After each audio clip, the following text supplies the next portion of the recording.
Yeah, I'm Robert Davidson, the President and Founder of the Canadian Pulmonary Fibrosis Foundation. I've counselled hundreds of patients with pulmonary fibrosis, and one of the questions I ask every one of them is, have you been told about doing exercise, or has exercise been recommended to you? The majority of the patients tell me that they haven't been instructed to do exercise, they don't know how to do exercise, and they've got nowhere to go. I'm hoping that this video will teach patients with pulmonary fibrosis that they can do exercise, that they don't need to have a gym or a great big thing in their basement. They can walk up the street, walk to the stop sign at the end of the street, use their own body weight to do weight exercises, and then hopefully they'll progress to go further and further. My name is Dr. Shapera, and I'm the director of the Pulmonary Fibrosis Clinic at the Toronto General Hospital. Pulmonary fibrosis is a scarring condition where patients get progressive scarring in the lung. That leads to symptoms of cough and breathlessness and low oxygen levels. The most common reason to get fibrosis in the lungs is something called idiopathic pulmonary fibrosis, and in that condition the cause is unknown.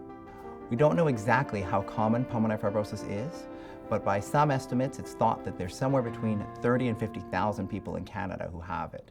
One of the challenges is we don't know how quickly it's going to progress in any one patient, but over time eventually everybody does get worse.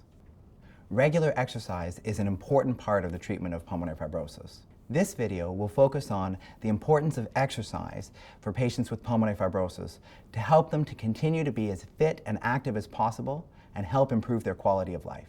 My name's Lisa Wickerson. I'm a physiotherapist and I work in the area of pulmonary rehabilitation. This video contains general information for exercise with people with pulmonary fibrosis. Before starting an exercise program, you should have a medical checkup and clearance from your medical doctor. If you have other conditions in addition to pulmonary fibrosis, such as heart disease, muscle, joint, or circulatory problems, you may have additional restrictions or limitations to exercise and should consult your healthcare professional for specific guidance. This video is not meant to replace any medical advice that you may receive for your specific health condition. The views in this video are based on clinical experience and previous research and may not be generalizable to everyone. My name is Dr. Dimitri Rosenberg, and I'm a respirologist. The exercise that we're going to show you can be performed at home or at a local gym. Experts will address progression of exercise, monitoring of exercise, and addressing common safety concerns. Many people with the diagnosis of pulmonary fibrosis experience fears and anxiety surrounding starting an exercise program. Specifically, their anxiety and fears center around symptoms such as cough, oxygen requirements, and the practical aspects of exercise itself. However, our experiences to date have shown us that patients with pulmonary fibrosis can effectively start an exercise program as long as it's monitored and progress slowly. I'm Jacqui Bowick-Sandor. I'm 49 years old and I've been challenged by idiopathic pulmonary fibrosis for approximately 4 years. If I met someone who had pulmonary fibrosis and was afraid to start the exercise routine, I would just strongly encourage them to do it. Exercise for me is very important. It not only helps with your overall health, but also your sense of well-being. I love exercise and I look forward to it. Oh, I've seen weight loss. I've seen my cardiovascular improve, definitely. Better muscle tone, better overall mental attitude. Many benefits. Kevin Johnson, I'm 60 years old. I was diagnosed in 2006 with pulmonary fibrosis. Before I started the exercise program, no doubt it was a little more difficult in doing things, not only from the exhaustion of the lack of oxygen, but from the weight that I had on. But once you see that there is a gain and you're starting to see the loss of weight, it's very uplifting to realize that you're achieving your goal. In all, I'm finding the program, the exercise program, very good. Janet Mackinnon, I'm 63. Well, when I first came to Toronto and I went into the physio room, I thought, I can't do any of this. I can't do a treadmill, I can't do a bike. I basically couldn't do anything. So they started me off gradually, and over time, I had so much more energy, so much more stamina. My breathing's easier. I'm not tired all the time. Just a complete change. I exercise in physio 3 times a week. I exercise in the apartment building. They have a gym, so I go up there the alternate days, and my husband and I walk twice a day, weather permitting. Personally, I'm an advocate for exercise for people with pulmonary fibrosis. With my experience, I've worked 20 years in pulmonary rehabilitation, and I've really seen the benefits. So I've seen objective benefits in terms of improved walk distance and functional capacity and improved strength, but also the stories that I hear from individuals that are in our program of how at home they notice differences, so that they can go, when they walk up or down the stairs, they don't feel that their legs are going to give out. They feel a lot stronger. They can do a lot more things independently at home. They can wash their own hair without having to have help, and that they really feel that it benefits them as well. So with that experience of hearing those stories and then objectively seeing the changes that I see, I really feel that it's important. People with pulmonary fibrosis may not think they're able to exercise because their lungs is so difficult to breathe, and sometimes they're scared. They have to get over that, because if they don't exercise, then the breathing becomes more difficult. The more they exercise, the more exercise they can do. Exercise, we know, is an excellent treatment option for pulmonary fibrosis patients. It helps them, it helps their mind, it helps their body. Patients tell me all the time how hard it is to exercise and how difficult it is to get that first step towards getting off the couch. I can't emphasize how important it is to get moving, get active, so that you can start to improve your quality of life. If you're looking to start a pulmonary rehabilitation program, there are several resources that you can use to find a program near you.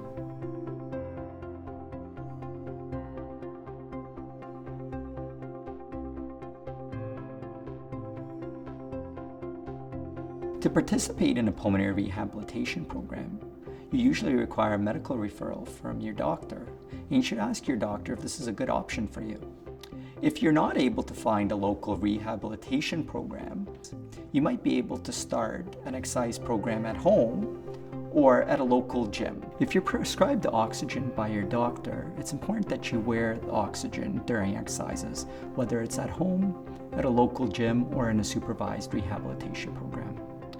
It's important to maintain your oxygen levels to avoid putting excessive stress on your body. The oximeter is a small portable device that measures oxygen saturation and heart rate. And these are things that we want to monitor when people do exercise, because individuals with pulmonary fibrosis can drop their levels of oxygen with exercise. So we have people monitor that, and usually we'll have a range of what the doctors feel is safe for that individual, and then we'll monitor that when they do their exercise. So you may wish to purchase a finger oxygen oximeter, which will allow you to measure your oxygen during exercise, and more specifically, your heart rate as well. If at any time you experience the following symptoms, you should stop exercising and seek medical advice. Pain in the chest, neck, arm, or jaw. Nausea or vomiting. Lightheadedness, dizziness, or severe headaches. Visual changes, blurring, black spots, or temporary loss of vision. Rapid or pounding heart rate. Unable to catch your breath. You should also decrease how long and how hard you are exercising if you experience significant muscle or joint discomfort or pain. You might experience a coughing spell during exercise, and it is recommended that you stop and rest until the coughing spell has passed.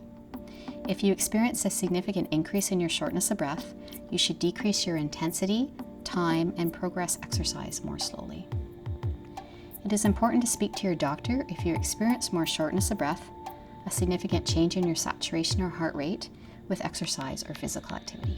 So there's 3 main types of exercise. There's stretching or flexibility exercise, there's aerobic exercise, and there's strengthening or resistance training. Hi, Angelo. Hi, Lisa. How are you doing today? Good. How are you doing? I'm good, thank you.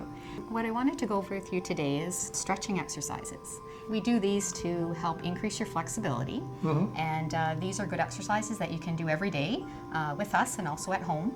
The first one I'm going to show you is a chest expansion stretch. For stretching or flexibility exercises, we usually have about 8 to 10 exercises that people will do, mostly for their upper body and chest and back to increase flexibility. Some certain sorts of exercise really increases an awareness of the breathing and again can relax the muscles. Sometimes people can put themselves in certain postures to relieve their shortness of breath and then not fully relax, so their posture changes over time and they can get a lot of tightness and muscle imbalance. The stretching and the strengthening can sometimes help that. If you do get short of breath between any of the exercises, we recommend that you do sit down and have a rest.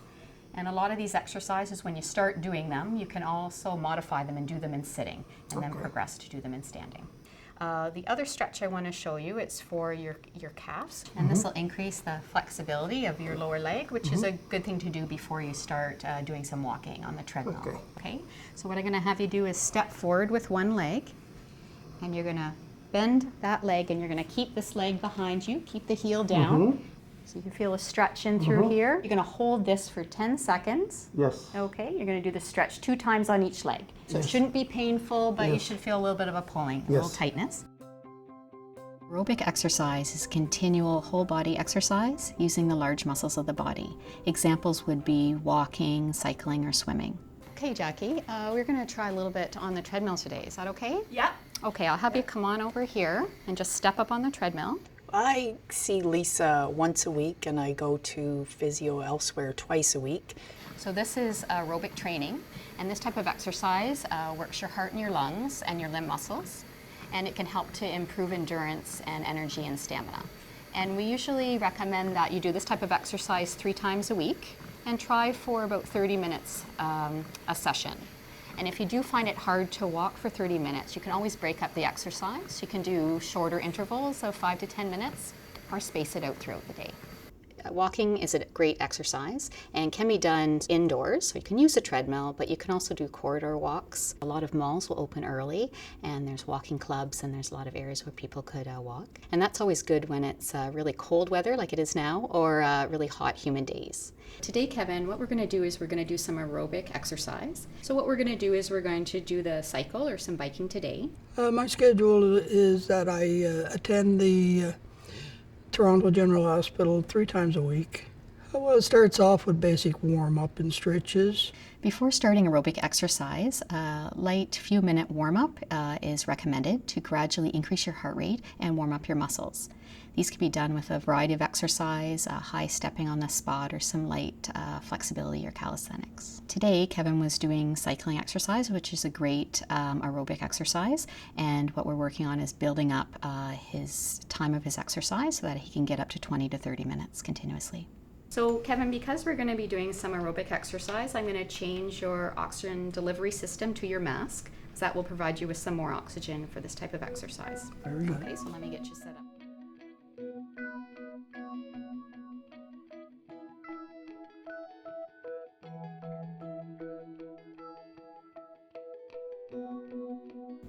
It's recommended that people do aerobic exercise at least 3 times per week and aim for about 30 minutes of continuous exercise. If people find that 30 minutes is difficult to do due to shortness of breath, you can always break up the exercise into 5 and 10-minute intervals. In deciding on how long and how hard to exercise, we can use a couple tools to help monitor how you're doing. One is measuring your oxygen and your heart rate, and I see that you do have your own portable oximeter there, so maybe we can put it on and see how you're doing. I always keep a meter on me regards to checking my blood oxygen levels, and that in itself lets you know when your oxygen level is starting to get to a critical state and that you should slow down or even pause, take a rest. When you check your oxygen saturation on the oximeter, you would want it to be 90% or higher. So your oxygen levels are good there, well over 90%. And the other thing we like to do is have you monitor your shortness of breath using the Borg scale. The Borg scale, this is a common scale that's used in pulmonary rehab programs with people with lung disease, and this allows people to rate their level of shortness of breath. And if you can tell me or point to the level of shortness of breath that you have right now. So you're at moderate. When we do aerobic exercise, it's not uncommon to have some level of shortness of breath. We want it to be in a moderate range. So we don't want you exercising where you're feeling very severe or uncomfortable with your symptoms. but that you have sort of that moderate range that you're working in. Very good, yeah. Okay.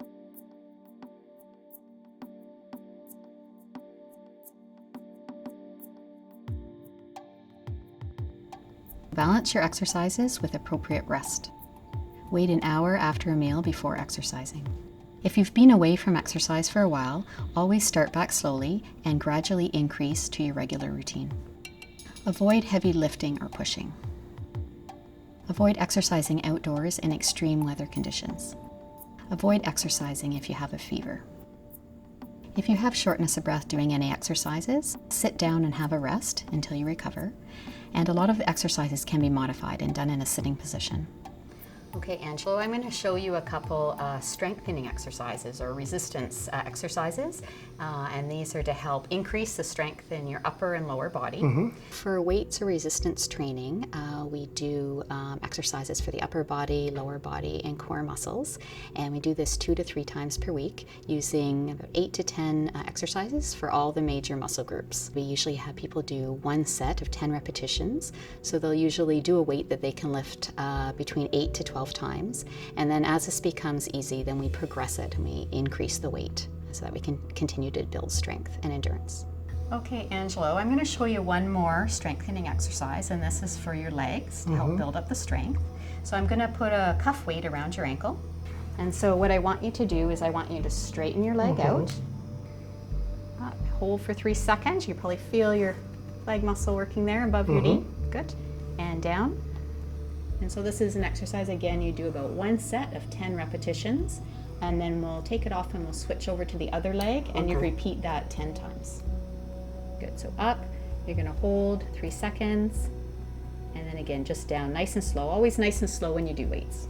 When you are strength training, it's not uncommon to have some muscle soreness the next day or 2 after exercise, particularly if you've increased the amount of weight that you're working with or you've started an unfamiliar exercise. So we recommend that you alternate days when you do strength training. Another strategy is that you can train your upper body one day and your lower body the next day.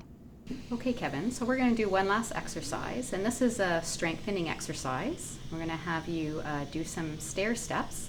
So this is an exercise that you can do to help strengthen your legs, and you can do this at home as well. You like to aim for 10 times, but if you feel you get tired after 5, you can stop and stand here and rest or have a seat. So just up and down slowly, and you can use the railings for some balance, but I don't want you pulling with your arms. I want you to be working on lifting with your legs. Very good.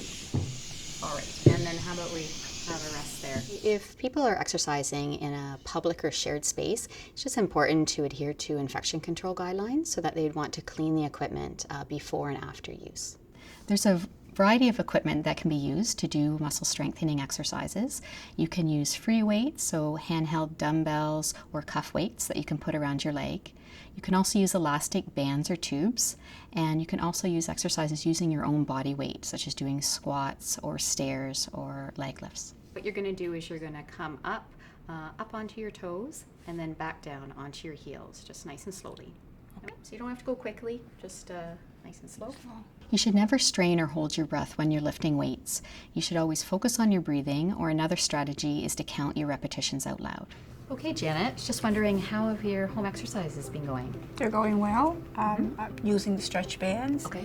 using the cans for biceps. So people don't necessarily have to go to a specialized gym or community center to do strengthening exercises. Janet is working on some strength training that she's modifying and doing at home. She's using some elastic bands and some cans, and also her own body weight to build up her upper and lower body strength. In addition, people can do walking outdoors. We always just caution people that when you do walk outdoors, there's often hidden inclines and grades that you don't see that are very gradual, and those can really increase the workload of walking, as well as any wind resistance.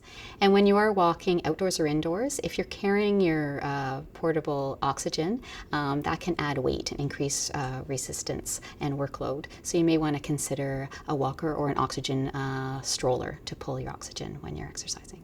I have a little cart that I put my oxygen in, and it's very lightweight, and I go walking with that. If I need 2 of these concentrators, I have a walker. I can put them in a little basket, and off I go. The general recommendation from the Canadian Physical Activity Guidelines are to accumulate 10,000 steps per day. There's a number of simple tools that you can use at home to measure and monitor and track your levels of physical activity. There are pedometers that you can wear that track step counts. There's specialized watches and bracelets that can track physical activity. And there's a number of smartphone applications, many of them free, that can track the distance and time and steps that you've walked. One thing I use to track my activity is a smartphone app, and this is a free pedometer that I downloaded, and it tracks the amount of time that I've walked today, in addition to my distance and how many steps and how far I am from achieving the 10,000 steps per day. I've got a little bit to go. My greatest hope is that patients will take this exercise video and do the exercises, improve their quality of life, and just learn to handle this disease better, because it will help them. I know it will help them. New treatments are becoming available for patients with pulmonary fibrosis, but one thing that is constant is exercise training. Exercise training can improve your endurance, your fitness, and your quality of life, and will always be an important part of the treatment of pulmonary fibrosis.